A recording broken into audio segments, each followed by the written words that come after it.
মনে করছো এরাইয়া যাবা। 2 নম্বর প্রশ্ন হবে যে ফিমান ফাঁকাও কোন পথে ব্যয় করেছো?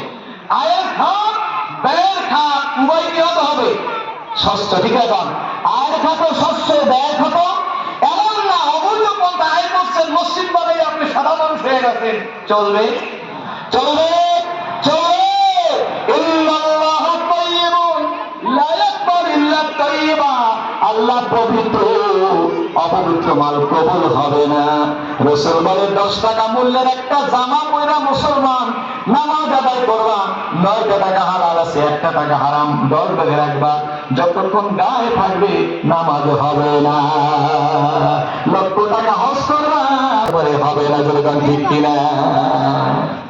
আয়ের খাত ব্যয়ের খাত স্বচ্ছ হতে হবে, হারামে মুসলমানদের আরাম হতে পারে।